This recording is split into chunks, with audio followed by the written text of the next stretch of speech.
Hey, what's up, everybody, and welcome back to That Triathlon Show, the podcast presented by scientifictriathlon.com.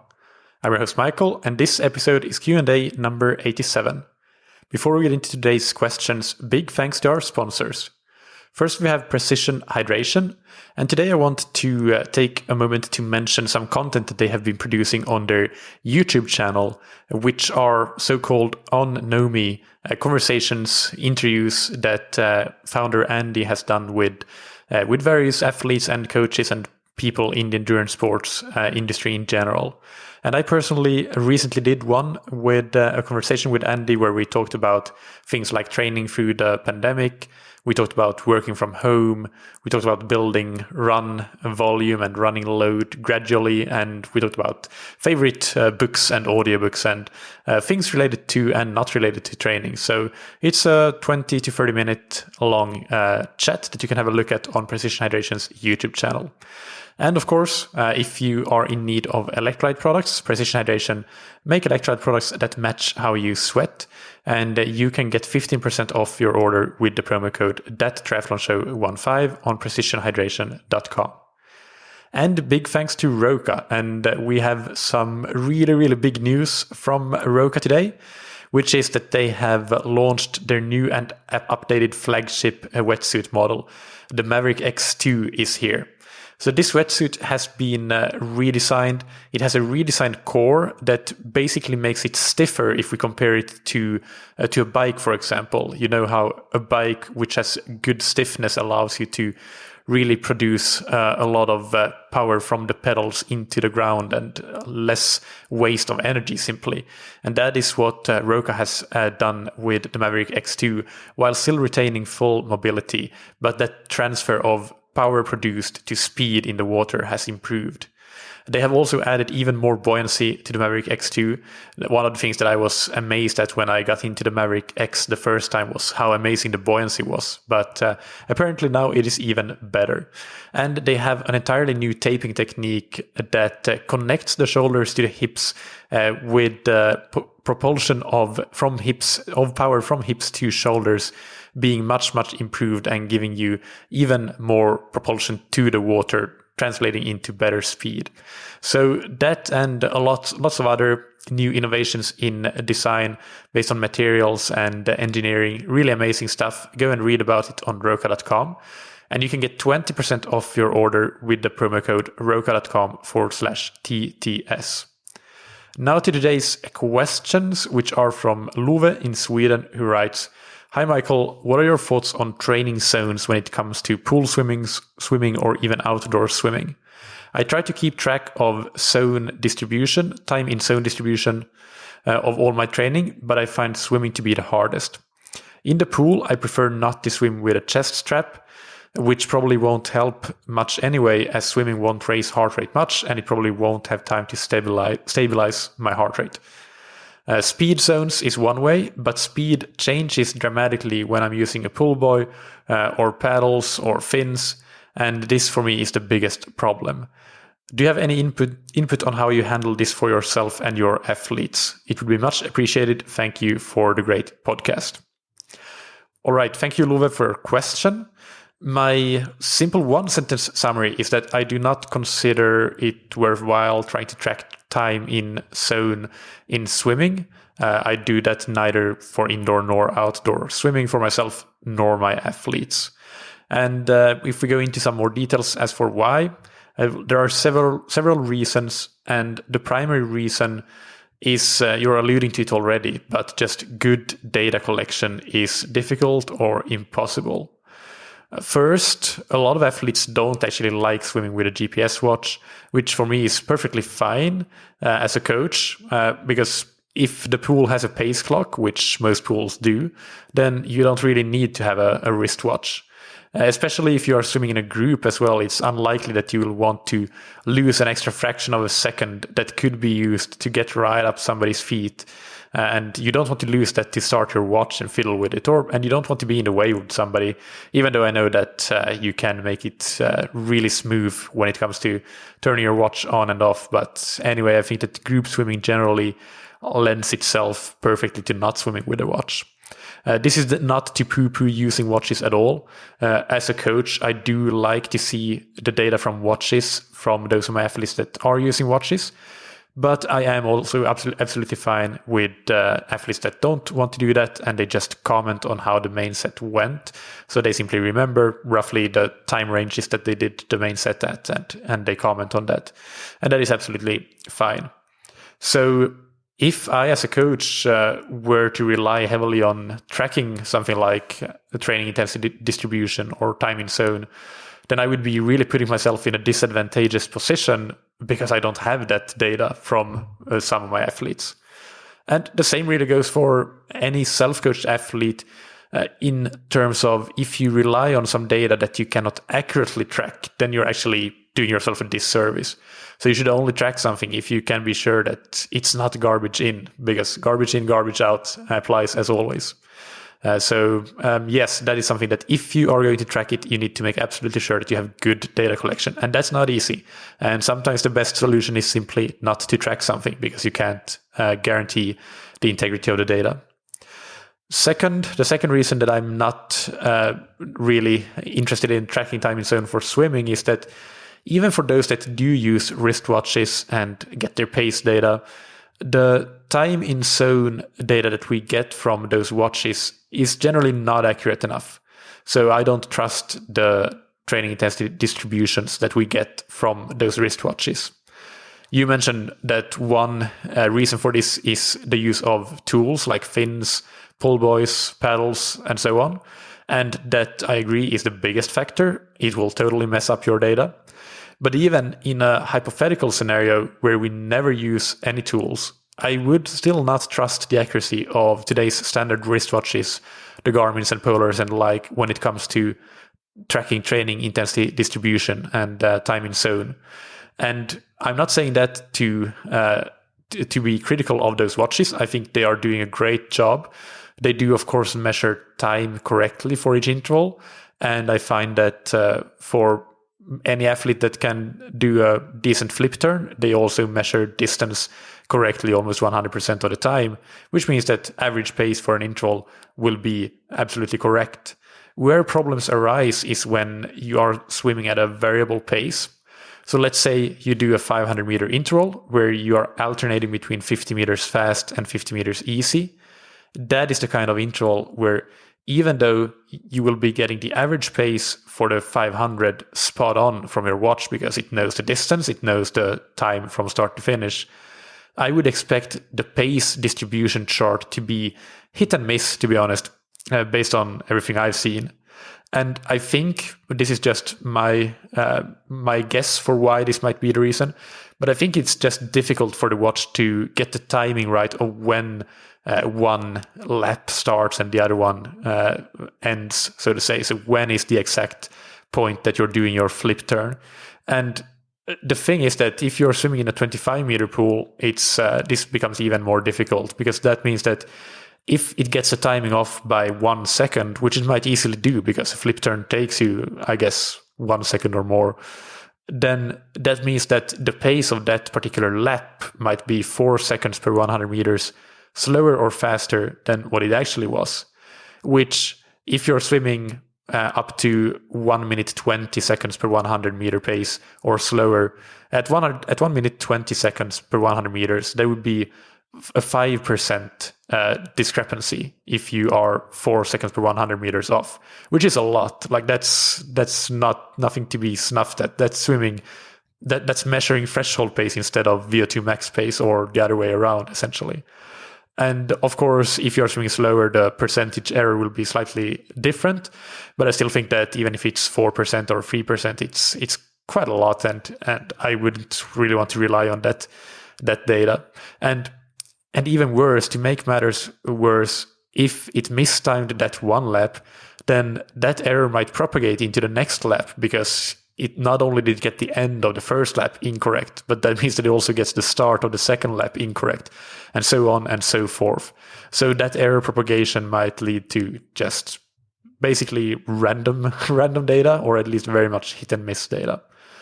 And I do believe, I should say, that this will probably change within the coming couple of years with new technology being developed. that potentially can measure instantaneous pace with accelerometers in a way that most wristwatches currently aren't really doing. But I don't know if we're there yet, as I haven't tried any of these devices that are working on this. So, I mean, there are devices out there already that are doing this. There's a Canadian company that I'm blanking on the name of, but I'm sure you can Google it. And there's also the Form goggles that I believe are measuring accurate instantaneous data in the pool. Again, not very familiar with too familiar with any of these devices, as I haven't tried them. But if you are really interested and want something that might increase your data accuracy, then you might be interested in having a look at one of these products, for example. Now, regarding heart rate, which, as you say, could be an option for measuring time in zone, I actually think that this is, at this point, the best way to track your training intensity distribution when it comes to swimming. Yes, it is a bit crude. Things like 25-meter sprints will not necessarily be picked up. Heart rate will, of course, increase, but it might increase to zone 4 rather than zone 5 or so on. So you won't see just how intense those efforts are. But that is a similar problem that exists in many other sports, like cross-country skiing. And it's what cycling used to be before power meters. It's what running used to be before GPS watches. So no, it's not perfect, but definitely could be useful. It's not useless either. And personally, actually, in the last month or so before the pandemic started, I just got myself a Polar OH1 optical heart rate monitor that I can attach to my goggle strap, and it measures heart rate optically from the temple. And then after the workout, I can sync that heart rate data to TrainingPeaks. And I assume that most other platforms would work with it as well. And that has been fascinating. And I do think that heart rate in swimming is something that will become a bigger and more important part of monitoring training and assessing training in the not too distant future. I'm definitely interested in that and working on improving my understanding of it, even though, of course, in the current climate, that is stagnant, a project that has stagnated. You raise some potential issues with regard to heart rate, but I would argue against them. So you're saying that that swimming might not raise your heart rate much, but actually it definitely will. It will raise heart rate more than enough, just as much as cycling and running. It's just the fact that the baseline level is much lower and the max heart rate is also lower. So you will have different absolute values, but you will definitely, if you are varying your paces, you are swimming easy swimming and you're doing hard swimming, then you will see big variations from your low heart rates to your high heart rates. So for me personally, to give you an example, I'm looking at a session right now that I did just before the pools closed. And my easy warm-up swimming in this workout led to heart rates in the 95 to 105 beats per minute range.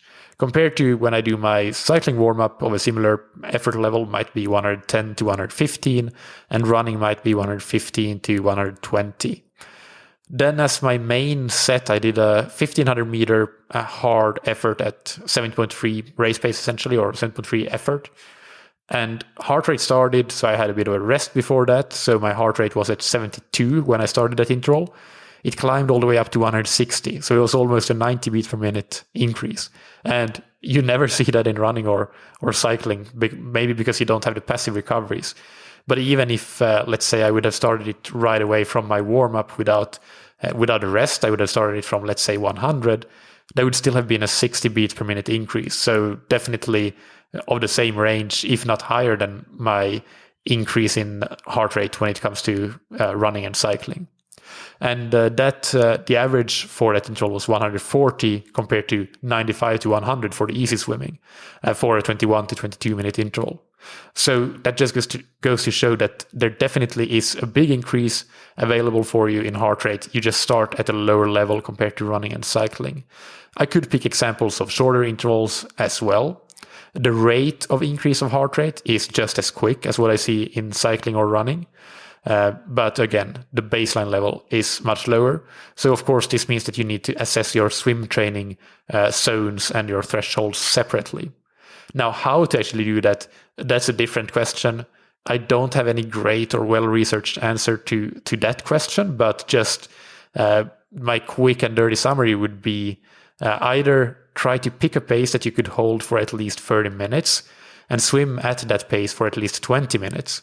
And if your heart rate stabilizes, hopefully it does, then that heart rate, where it stabilizes, could be used as your threshold heart rate. Another option would be to simply pick your maximum heart rate from swimming that you have seen in a hard workout or a test. And I think that doing something like a 1,000 meter time trial might be the best way to see your maximum heart rate in a swim. I think that for most athletes, doing something like a 200 or 400 meter time trial won't quite elicit maximum heart rate. Although I don't have the data to prove that, but that would be my gut feeling. And the second objection or concern you raise with heart rate in swimming is that regarding the time it takes to stabilize heart rate. Well, that's not really an issue with heart rate or with heart rate in swimming. Your heart rate is what it is. It doesn't lie. It's a response to the training that you're doing based on your physiology. And we just have to learn that swimming is a different sport than running and cycling, but also the way that we are training in swimming might make our physiology behave differently than it does in running and cycling. So yes, I do think that a lot of us non-swimmers in particular probably use, relatively speaking, more anaerobic energy in swimming than we do in cycling and running, which means that for intervals of shorter nature, your heart rate won't stabilize as quickly as it might do in cycling and running. But on the other hand, that's not a bad thing. That tells you exactly what you did in that set, and it gives you information about your physiology. So this, I think, already shows you a bit about what I think about heart rate in swimming. I'm not convinced that using it for time in zone tracking is all that relevant. But I am very interested in the information it can give us in terms of looking at the heart rate response to particular swim sets. And from that, we can get information about what might be things that we need to work on as swimmers. So that would be my 2 cents on heart rate. But again, I do think that if you choose to track time in zone, then heart rate is probably going to be the most accurate, definitely compared to pace from standard wristwatches. Just be aware that your swimming heart rate training intensity distribution is not and should not be the same as your bike and run training intensity distribution for heart rate. You need to treat it on its own merits, which basically you have to be a trailblazer a bit, because there isn't a lot of information out about that. I have personally barely scratched the surface of it. I hope that this time next year I might be able to talk much more about my experience with it. But for now, anybody who gets into that needs to experiment, and it's not necessarily going to pay off, because that sort of stuff really takes some time to figure out. But moving on from heart rate, going back to the third reason why I don't see the value in tracking time in zone, this relates directly to what I said above, that in swimming, we don't really have much data or benchmarks for what time in zone quote unquote should be, compared to cycling and running, at least, where there is a lot more data and a lot more research. And I think it would be a mistake to assume that the principles just carry over directly from those sports to swimming. Yes, there are principles that apply, but it's not a 100% correlation. So it could make sense to start tracking it now, and with time you learn more and more and you blaze a trail for yourself. I will start doing that, I think, but as a self-coach athlete, if you're spending time on it, I think that's something that you shouldn't be doing, to be honest. I think that time might be better spent training or doing something else, sleeping, cooking, eating healthy food, those sorts of things, rather than looking at those charts that you're not necessarily going to get any actionable data from. But if you do have a good understanding of physiology, I would use heart rate, as I said, to assess your training response to different sets, because that could be immediately actionable, as opposed to training intensity distribution information, just because of the lack of benchmarks and a lot of data on training intensity distribution in swimming. That being said, if you do want to track your time in zone and you don't want to use heart rate, there is another simple way that you could do that, and you could do it accurately, I think, much more accurately than speed. And I have done that at periods through my coaching, but then I found that it wasn't very actionable. It does require a bit of spreadsheet work, but not much. So let me tell you how this works. Let's say you do a workout that consists of a 1,000 meter easy warm-up. Then you do 5 fast, hard efforts of 100 meters each. Then you do 5 times 300 meters at 70.3 race pace. And then you finish off with 500 meters easy. You could simply measure your distance in zone rather than your time in zone. And this session, you don't even need to do the session. You can just, when you have it written out on paper on your training plan, even before you have done the session. So in the planning stage, you can already calculate your distance in zone. And assuming that you are going to be following your sessions, then this is going to be very, very accurate. So this particular session would give you 1,500 meters of low intensity training, which would be the 1,000 meter at the start and the 500 at the end. It would give you 1,500 meters of moderate intensity training, which is the 5 times 300 at 7.3 race effort. And it would give you 500 meters of high intensity, which would be the 5 times 100 fast efforts before that 5 times 300 meters set. So really, you don't have to get overly complicated with this sort of system. Keep it simple, keep it consistent for you. There is no absolute right or wrong there, but you need to follow a consistent system for you. And then you can simply see over time, track over time, how much of each of low intensity, moderate intensity, and high intensity training you accumulate. Personally, I might classify your critical swim speed as the lowest intensity that falls in the high intensity bucket, actually, because I think that CSS tends to feel quite a bit more intense and less sustainable than anaerobic threshold, at least the way that I tend to test it and assess it on the bike and the run. But that's just my preference. And again, you don't have to go with that preference. You can go with your own preference as long as you're consistent for yourself. And for what it's worth, quite a lot of the training intensity distribution research that has been done has used similar methodologies to this. It's just basically pouring through training diaries and classifying training according to those diaries in the way that I exemplified above. And as a final takeaway message, the way that I handle this by actually not measuring and tracking time in zone is I mostly look at what athletes have historically been able to handle. And if I am to increase the amount of moderate or hard swimming that the athlete does, I do that gradually from that historical baseline. So for example, if an athlete historically has been swimming on average 4 times per week, of which 2 of those swims have had like a hard main set, and they have been able to sustain this for several weeks, I consider that a baseline that I'm happy to add to if I think that we need to do that to apply a sufficient stimulus for them to improve if they are stagnant, for example. On the other hand, if they are still improving with what they're doing, I wouldn't necessarily change anything.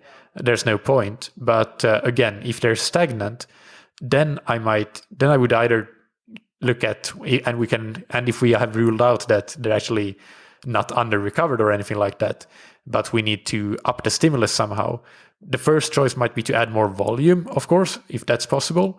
But in some cases, it's not possible or not even desirable in some cases. I would then, if it comes to adding intensity to get that additional stimulus, I would be okay with trying to increase the amount of moderate or high intensity training by 500 meters per week.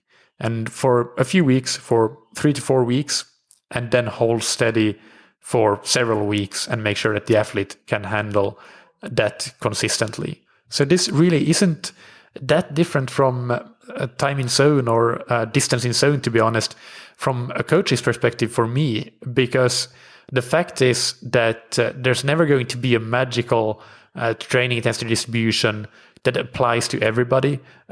That's a conversation we've had multiple times when as it pertains to the 80-20 rule, so to say. And it's always going to be individual what an athlete can and cannot do. So as a coach, I would basically have to keep track of multiple athletes' times in zones and even for different disciplines, and what is sustainable individually for each of my athletes. So it is very similar to this approach, which is more based on a simplistic view of their historical training, and just simplifying things enough, but not too much, and applying some basic common sense in gradual increase and progressive overload, and not excessive overload. So that's how I view this, and why I do not think it necessary to use time in zone for swimming, especially since it is, again, so prone to erroneous data that I wouldn't really trust the data anyway at this point in time, unless it's heart rate. So that's basically it for this question. I hope that this helps, and thank you so much for the interesting question. For anybody who has a question, please keep sending them in to michael@scientifictriathlon.com, and it's Michael with a K. A couple of announcements before we go. First, the new beginner Ironman training plan is still on its 60% off launch discount. This is just for a little more than a week by the time that this episode is released. So this offer lasts until the 31st of May. And also and go to scientifictriathlon.com for more information and to buy the plan either as a PDF or on Training Peaks. You can find all the information through our website. Then the other piece of announcement that I have is I'm helping out friend of the podcast and 4-peat guest, Dr. Stephen Chung, who is involved in a study in elite and sub-elite athletes. So if you are an elite or a sub-elite athlete, basically how you can help out is just take an internet survey, an online survey. It's a Google form, and this survey is on how COVID-19 is affecting training attitudes and belief in elite and sub-elite athletes. So in the episode description in your podcast app, you will have a link to that, and you can go and take that, and that would be a massive help. They are hoping to get thousands of athletes involved in that study. I can't remember exactly how many. It might be 10,000, but every single person helps. So definitely go and help science out, because that is how science can. Science relies on that. Science relies on having subjects to study. Otherwise, there is no science. Finally, big thanks to our sponsors, Precision Hydration, that you can find on precisionhydration.com. Go and take their free online sweat test and get a personalized hydration strategy for your next race. And you can get 15% off your order of electrolytes with the promo code ThatTriathlonShow15. And thank you to Roka, that you can find on roka.com. Go and check out the Maverick X2, the new flagship wetsuit, even further improved from the amazing Maverick X. And you can get 20% off that or your order of any combination of wetsuits, tri-suits, swimskins, goggles, and high-performance eyewear with the promo code that you can get on roka.com/TTS. Thank you, as always, for listening. Keep training smart and keep loving triathlon.